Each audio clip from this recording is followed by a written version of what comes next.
We are not here to put blame on any administration, but to fix what is damaged. My husband is not a magician.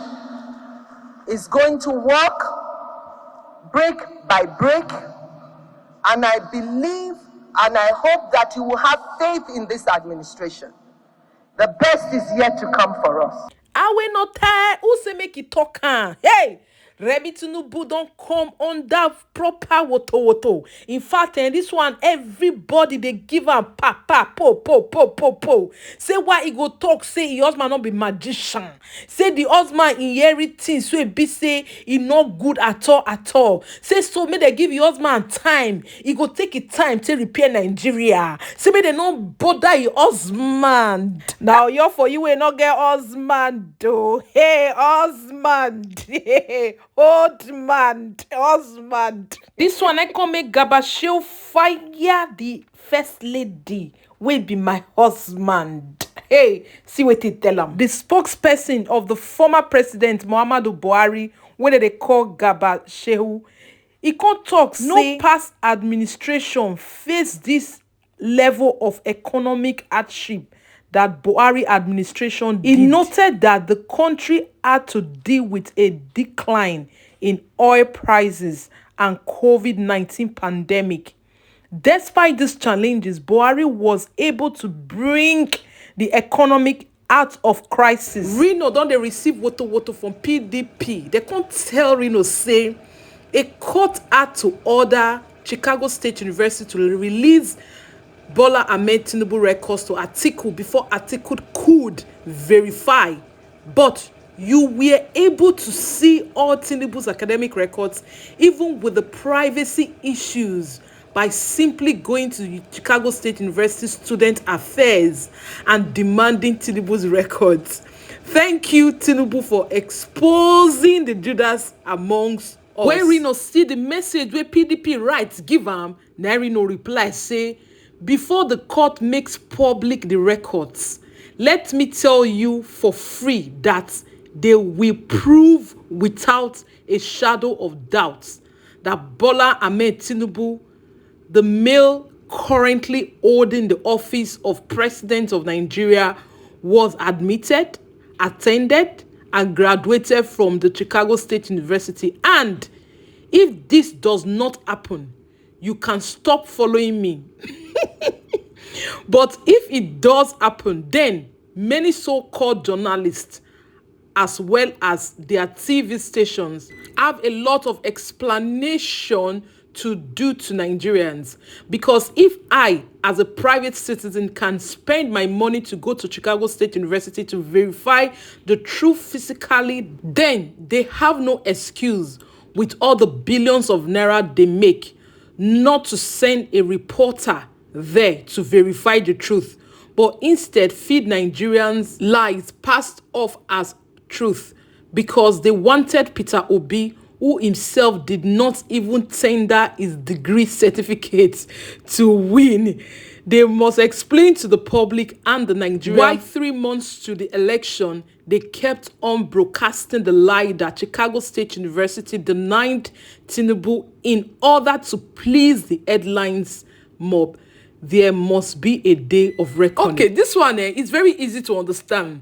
If Bola Ahmed Tinubu fit talk say, hide my identity, just show them the certificate. Then why we no go come and say, in see the certificate, they write Bola Ahmed Tinubu and a man. That means now the gate now he reach, he turn back, can't tell us he don't go verify. That is it.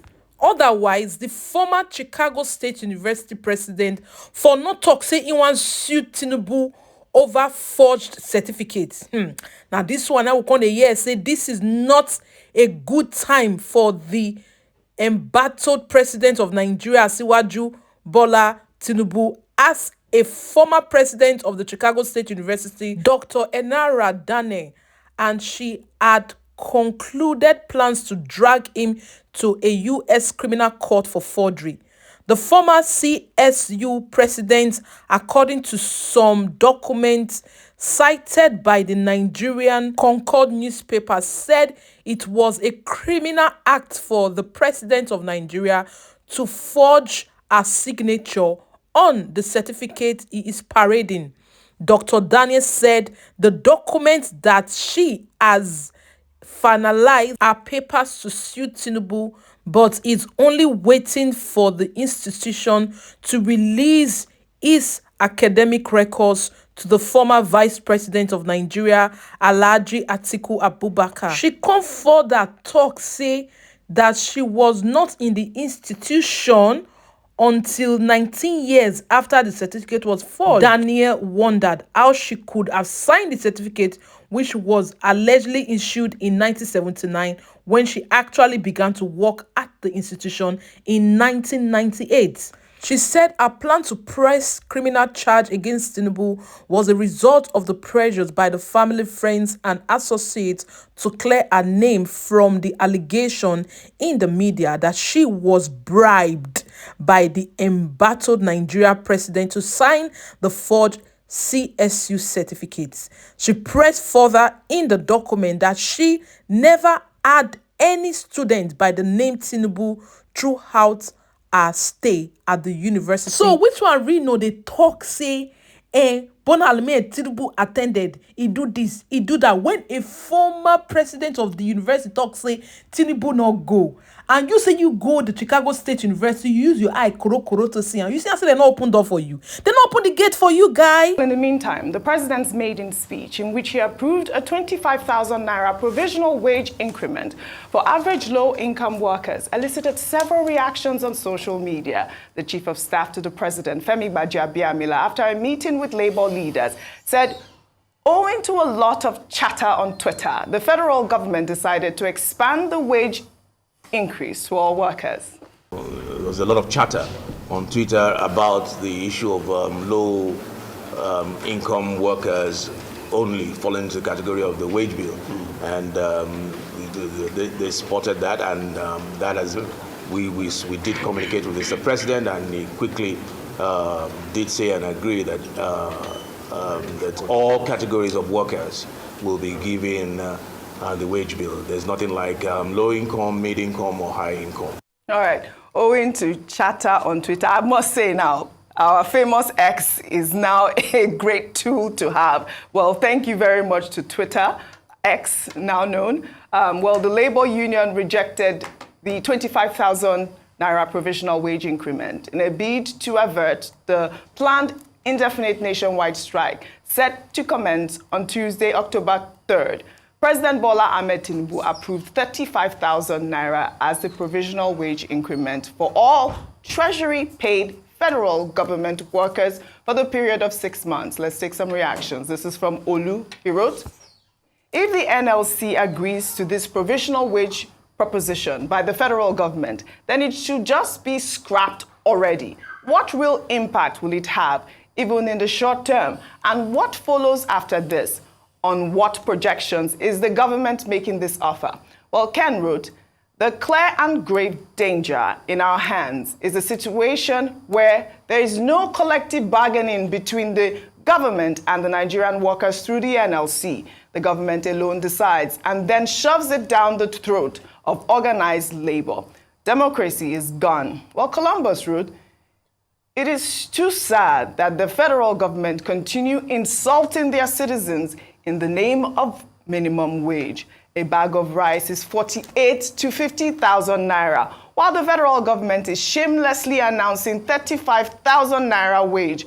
What is National Assembly's monthly allowance? Over to you, Rufai. I think it's time that government officials to stop shaming the government and shaming Nigerians. Mm-hmm. I mean, what's the meaning of chatter on Twitter? On Twitter. So it's chatter on Twitter that people use to make government policies, right? So now, if government says something and I get 100 people and 1,000 bots on Twitter and talk against that policy, government official will say, okay, based on chatter on Twitter, let's change it. Let's change government policy. We've become a joke. It's a joke. It's a bleeding joke. For Christ's sake, what nation have we built? Chatter on Twitter. For a labor matter that has been in dispute, the labor government set up a committee to jointly review on the 19th of June. Nothing came out of it. They are setting up another committee. Nothing came out of it. The president made an announcement. And who wrote that speech by saying, low-grade average workers. Very derogatory tone. They can't specify the grade level. Then a couple of hours later, then they just called the president to rescind his speech and add 10,000 naira more. And they said, based on chatter on Twitter, who did this to us as a nation? What have we become? I mean, see, if you can't tell the truth because of your tribal or religious affiliation and you see a wrecking ball happen and you keep quiet, you are worse than the problem. I'm going to quote Professor Wole Soyinka, the man in you died that day. What has happened to us as a nation? For pertinent national issues that have lingered for a while, it's chatter on Twitter that make people change their mind. You took this decision without the NLC. You made a lot of other very nebulous decisions without the NLC. And when we speak the truth, they say, oh, it's emotional. No, this is real. See, you guys don't understand how dire things have become in Nigeria. We're a joke to the world. Nobody respects the giant of Africa any longer. Look at what ordinary Niger did to us. Look at what ordinary Niger did to us. And now we are seated here, we are saying, and this is the chief of staff to the president. All right. Chatter on Twitter. Dr. Please, I want the government to go and introspect and have dialogue with Labour this time around with the mindset of fixing the problem and stop making very nebulous pronouncements like, we will fast track CNG. Huh? We're fine. Specific dates. This is a government. It is the truth. This is a government. This is not a tea party. This is a government. The government. Dr. Abati, chatter on Twitter. That's the point. I want you to. I know you have commented. So, I mean, what does this mean? Does it mean the president is listening? Why is it that they took that decision at the time that they did? Is it to avert the strike? Okay, number one. I wouldn't want We've you been to. on this matter since June. Okay? And Labour, at some point, had to say, look, the federal government of Nigeria has abandoned the negotiating table. Now, why is the federal government of Nigeria waiting till the very last minute? Because these steps that they have taken out, they could have taken those steps much earlier if they were listening to the demands, about 5 of Labour. What the president hurriedly did was, in that speech, Independence Day speech, was to try to respond to Labour, some kind of midnight intervention to try to save the situation. But if you look in terms of the details, these are mostly promissory notes. I've made a point. There was even no agreement as to what the provisional 6 months wage increase will be for workers. They took a decision that it would be 25,000 naira. Then the chief of staff came later in the day that, they drew the attention of the president to it. That, look, it should not be for only average low-grade workers. Then the president gave approval that, okay, increase it to 35,000. We're running government on the basis of a word of mouth. Because that thing that Gbajabi Amila reported, it could qualify as hearsay. The president said, the president told me. It's not documented anywhere. The official document that is out there is a statement that is 25,000. Okay, maybe the Minister of Information then documented it by saying we agreed at 35,000, making it look like organized labor officials who went there, they begged for an extra 10,000 naira. There are two things that are confusing for me, Dr. Abati. So it's 35,000 naira for tertiary government workers and then 25,000 naira for everybody. Or is it the 35 for everybody? That's the question. No, it was the 25,000 naira that was increased to 35,000. Okay. Was it increased to 35,000? But for 6 months. For 6 and the question is, where is that money going to come from? As for compressed natural government policy. As for CNG, which was one of the original demands of Labour, we have asked the question, where is that CNG coming from? If we are going to provide the CNG to run vehicles, okay, where is it going to come from? At a time we even have crisis of production with regard to CNG. How many vehicles are they going to provide? 100,000 vehicles for over 200 million people? Will they give? How many vehicles can they even give us in this side of the city? On this side of the city. And then number 3, you say you will give 25,000 naira per month from September to October to 15 million households. The same 15 million households that we have been arguing about, that the National Social Register, since the time of the Buhari administration, has been a source of problem. They said they gave people 25,000 naira. We saw them once distributing money in public. Till today, do you know how many people collected money under this their National Social Register? Is your name or my name? They said everybody, I must collect my 25,000. I heard for all workers. That's what he said. There's nothing like minimum. There's nothing like this. Federal government worker. And then this is for people who are paid from the treasury. I guess they are referring to federal government workers. Yes. Now, how about states? How about private sector? So even trying to address the problem, they will cause more problems. Because people in the states will say, well, federal government has announced 35,000. And the state will say, no, it's not federal government. That's when they will remember that this is supposed to be a federal system and that there is a distinction. And then, of course, they say they are forming a subcommittee. Look, in Nigeria, once you hear they have set up this committee, they've set up that subcommittee, another subcommittee will review the findings of the subcommittee. That means government doesn't intend to treat the problem. Right. That subcommittee and additional subcommittee, they can still keep sitting forever. However, one issue that Labour will still have to address will be the letter from the Attorney General and Minister of Justice, Lateef Fagbemi SAN, to the Council to Organized Labour, Femi Falana SAN, reminding both Council and his clients that there is a subsisting order from the National Industrial Court, an injunction forbidding organized labor from going on strike. Will organized labor defy that subsisting order? And if that happens, what will the office of the Attorney General and Minister of Justice do? All right. Take labor to court again? We'll wait to see. We wait to see. We'll take another story. Social media was awash on Independence Day with reactions trailing the order by a United States District Court directing the Chicago State University to release the credentials of President Bola Ahmed Tinubu to Nigeria's former Vice President Atiku Abubakar, no later than today, October 2nd.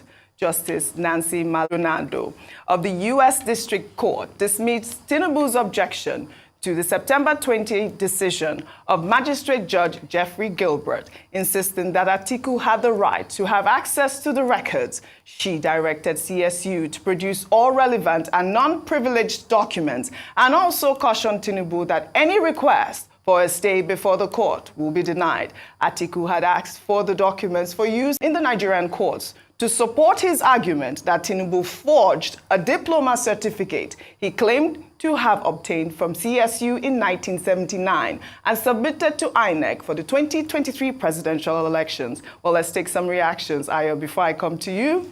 This is from Bayo Ononuga, who wrote, Tinubu's personal lawyer, senior advocate of Nigeria, Babatunde Ogala, said whatever document Atiku gets from the Chicago State University is no longer useful. The headless mob is, I can't say this word, excited over nothing. The documents can no longer be used.